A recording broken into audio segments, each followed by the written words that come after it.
ce vélo, il a été pensé pour les travailleurs chez eux qui souhaitent faire un peu d'activité physique. On sait très bien que passer des heures assis au bureau, c'est vraiment pas bon pour la santé.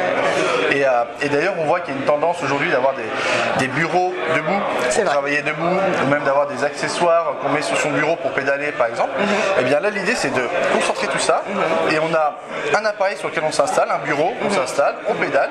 Et en fait, le fait de pédaler, ça va générer de l'énergie, de l'électricité pour alimenter de manière automatique et indépendante son PC portable, son téléphone, le recharger, etc.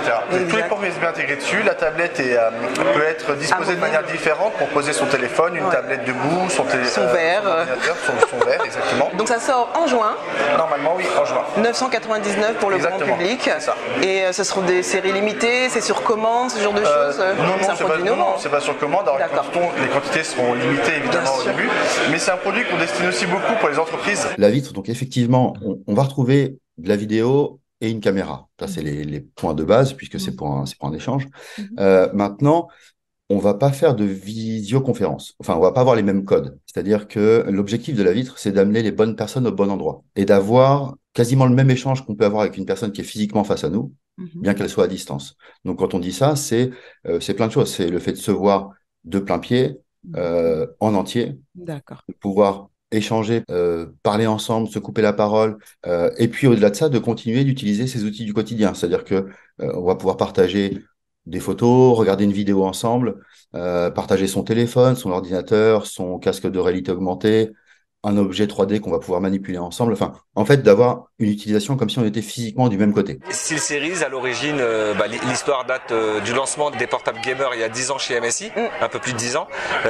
On s'est dit comment faire en sorte d'allier des technologies, des spécificités gaming et en même temps intégrer des accessoires. L'ensemble de la gamme, à quelques exceptions près, reprennent des claviers de type SteelSeries.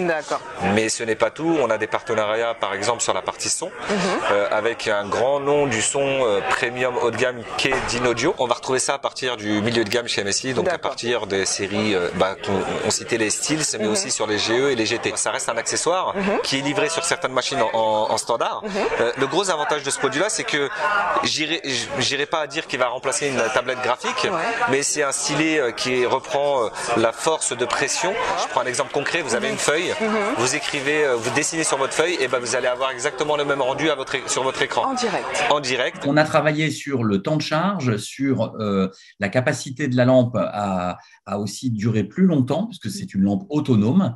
On a travaillé aussi sur la qualité des LED qui permettent d'être plus pratiques sur un éclairage d'écran, puisque cette lampe, elle sert à la fois pour éclairer un support comme un cahier, comme un livre, mais aussi pour éclairer le clavier ou l'écran d'un ordinateur portable ou d'une tablette. Et cette nouvelle lampe, elle s'est adaptée à ça. Donc ça, c'est notre produit pour le grand public, quels que soient les âges, car on ne guérit pas de la dyslexie, donc ça concerne tout le monde. Après, on a présenté un prototype qui pourrait être développé en 2023 et pour tester un petit peu l'appétence des entreprises et des grands groupes, puisqu'on est dyslexique aussi dans l'entreprise et dans le monde de l'entreprise. Et ça, c'est un sujet, en particulier en France, qui est assez tabou et sur lequel on veut apporter des solutions. Et donc, c'est pour ça qu'on a créé ce prototype qui est plus dédié à, cette fois, un environnement de bureau. Elle est plus grande, elle est sur secteur et elle est moins mobile, mais par contre, elle permet aussi d'éclairer des écrans périphériques de grande taille, comme on a souvent maintenant, sur les bureaux des collaborateurs des grands groupes.